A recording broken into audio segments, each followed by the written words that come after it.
हरे कृष्णा, राधे राधे। तो फ्रेंड्स, आज की इस वीडियो में हम जानेंगे एकादशी का व्रत हमें कैसे करना चाहिए, कब से एकादशी शुरू की जा सकती है, एकादशी व्रत में क्या खाएं क्या ना खाएं, कौन से नियम होते हैं एकादशी व्रत करने के, और भगवान को क्या भोग लगाया जाता है, पूजा विधि क्या रहती है, और अगर कहीं से उस दिन प्रसाद आ जाए किसी मंदिर से, किसी शिवालय से, तो क्या वो अन्न का प्रसाद हम खा सकते हैं। संपूर्ण जानकारी इसी वीडियो में मिलेगी, तो प्लीज़ वीडियो को पूरा देख लीजिएगा। तो सबसे पहले तो बात करते हैं एकादशी व्रत हम कब से शुरू कर सकते हैं। तो वैसे तो देखिए, उत्पन्ना एकादशी, निर्जला एकादशी और जो दीपावली के बाद एकादशी आती है देव उठनी एकादशी, ये बड़ी एकादशी मानी जाती हैं। तो जब ये एकादशी आए और उस समय आपके भाव आए मन में कि हमें एकादशी व्रत शुरू करने चाहिए, तो आप इन एकादशी से शुरू कर सकते हैं। लेकिन कई बार ऐसा होता है कि भक्त भूल जाते हैं या उन्हें उस समय भाव नहीं होते हैं, मन में श्रद्धा कम होती है, व्रत करने की सामर्थ्य नहीं होती है शरीर में, या अगर जैसे महिलाएं हैं, अगर उन्हें उस समय पीरियड्स की प्रॉब्लम थी, वो व्रत शुरू नहीं कर पाई, तो क्या वो आगे किसी भी एकादशी से व्रत शुरू कर सकती हैं। तो हाँ जी, बिल्कुल। एकादशी का व्रत इतना महान, इतना श्रेष्ठ है ना, व्रतों का राजा है एकादशी व्रत। तो आप किसी भी एकादशी से व्रत शुरू कर सकते हैं। तो सुबह में स्नान के बाद आपको एक चौकी लगानी है, या घर के मंदिर को अच्छे से साफ़ कर लें। जितने भी आपके घर में विग्रह हैं, जितनी भी मूर्तियां हैं किसी धातु की, उन्हें आप सुंदर सा स्नान कराएं, अच्छे से सुंदर से वस्त्र पहनाएं, सुंदर सा श्रृंगार करें। इसके बाद आपको क्या करना है, अगर आप अखंड जोत जलाते हैं एकादशी के दिन, तो ऐसा करना बहुत अच्छा होता है।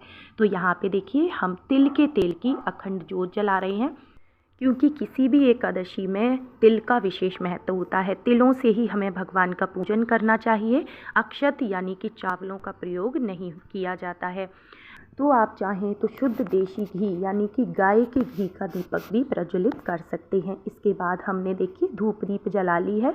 अब हम सभी भगवान को चंदन से, रोली से तिलक करेंगे। आप लोग पूछते हैं कि क्या सभी देवियों को यानी लक्ष्मी माता को, राधा रानी को हम चंदन लगा सकते हैं। तो हाँ जी, पीला चंदन देवियों को लगाया जाता है, और जितनी भी सुहागन महिलाएं हैं वो भी पीला चंदन लगा सकती हैं। हाँ, सफ़ेद चंदन की कहीं कहीं पे देखिए मनाही होती है, और सफ़ेद चंदन हम सिर्फ शिवलिंग पर लगाते हैं। पीला चंदन हमें शालिग्राम को, भगवान विष्णु जी को, या कान्हा जी, लड्डू गोपाल जी, सभी को लगाना है। और देखिए, हम अपनी राधा रानी को भी पीला चंदन लगाते हैं। और ये अष्टगंधा चंदन है, जो कि बहुत ही सुगंधित होता है। सुगंधित चीज़ें भगवान को अर्पित की जाती हैं, और पीला चंदन या पीली हल्दी से तिलक करने से हमारा गुरुग्रह बहुत अच्छा होता है। और अब हम सभी को रोली से तिलक करेंगे। तो शिवलिंग पर और शालिग्राम भगवान पे रोली कुमकुम नहीं चढ़ाई जाती है, इस बात का सिर्फ आपको ध्यान रखना है। और जिस दिन आप व्रत करेंगे, ध्यान रखें उस दिन तुलसी नहीं तोड़नी है, किसी भी पेड़ से फूल पत्ती आपको तोड़नी नहीं है। आप पहले से ये चीज़ें एक दिन पहले ही शाम को लेके रखें। काले तिल या सफ़ेद तिल, कोई भी तिल हो, लेकिन अक्षत नहीं चढ़ानी है, तिलों से ही भगवान का पूजन करना है। और जो दीपक आपने जलाया है, इसमें काले तिल या सफ़ेद तिल आप ज़रूर से डालें। जितने तिल चटकेंगे उतना ही हमारे घर से दुख दारिद्रता का नाश होगा।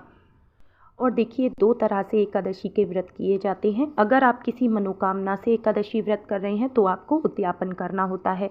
लेकिन अगर आप निस्वार्थ प्रेम के साथ प्रभु की भक्ति पाना चाहते हैं, प्रभु की कृपा आप पर सदैव बनी रहे, इस लालसा से आप व्रत कर रहे हैं, तो आप सदैव, मतलब आप आजीवन, जब तक हम जीवित हैं तब तक हम एकादशी व्रत कर सकते हैं।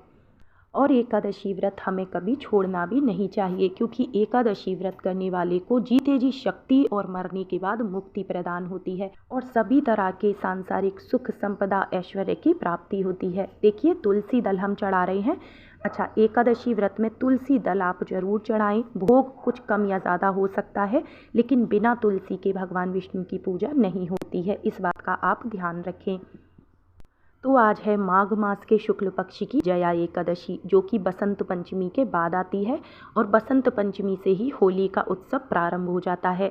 तो हम सभी भगवान को पुष्प में गुलाल लगा के अर्पित कर रहे हैं।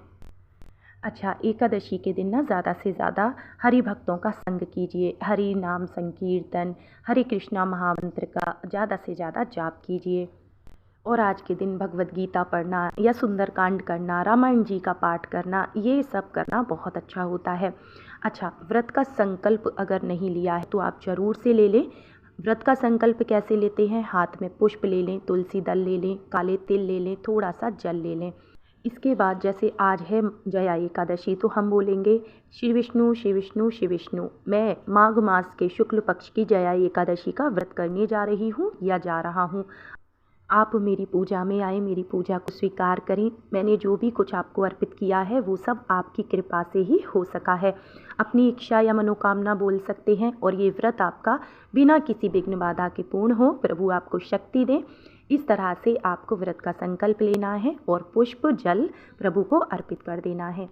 इसके बाद देखिए, पीले फलों का भोग लगा सकते हैं, जिसमें कि केला भगवान विष्णु जी को बेहद प्रिय है। सुबह के समय ज़्यादा कुछ ना हो सके तो दूध सबके घर में होता है, तुलसी दल डाल के, गुड़ या चीनी डाल के आप दूध रख दें। बताशे हमने रखे हैं माता लक्ष्मी के लिए और 1 लोटा जल भर के हमने रख लिया है। भोग में तुलसी दल डाल देंगे। इस तरह से जो भी भोग सामग्री आपके पास है उसे आप प्रभु को प्रेम पूर्वक अर्पित करें और कोशिश करें घर की बनी चीज़ों का ही भोग लगाएं, जिसमें कि अन्न ना हो। ठीक है, साफ़ सफाई शुद्धता के साथ भगवान का भोग बना हुआ हो। अब हाथ में पुष्प और तिल लेकर के जो भी एकादशी है उसकी आपको कथा जरूर से पढ़नी है, ये अनिवार्य होता है। ठीक है, उसके बाद भगवान को हम ये पुष्प और तिल अर्पित कर देंगे। अच्छा, एकादशी के दिन अगर आप हवन या अग्यारी करती हैं तो ऐसा करना बहुत अच्छा होता है, जिसके लिए आप सामग्री ले लें। इसमें पंचमेवा मिला लें। सारी सामग्री इसमें मिली हुई है, पहले से मैं सामग्री बना के रखती हूँ क्योंकि मैं हर एकादशी पे हवन करती हूँ। बस इसमें चावल नहीं होना चाहिए। गुड़ मिला लिए हैं, काले तिल हमने मिला लिए हैं, थोड़ा सा हम घी मिला रहे हैं इसमें। और अब हम अग्नि प्रज्वलित करके 11 या 21 या 51 आहुति देंगे भगवान विष्णु जी का कोई भी मंत्र बोलते हुए, क्योंकि एकादशी के दिन घर में हवन करने से देवी देवता तो प्रसन्न होते ही हैं, साथ ही ना हमारे पितरों को भी तृप्ति मिलती है, उनका भी हमें आशीर्वाद मिलता है। तो गाय के गोबर के उपले को हमने गैस पे पहले ही गर्म कर लिया था। इसके ऊपर अब हम देखिए कपूर रख के अग्नि प्रज्वलित कर रहे हैं। गौरी गणेश के नाम की हम घी की आहुति चढ़ा देंगे।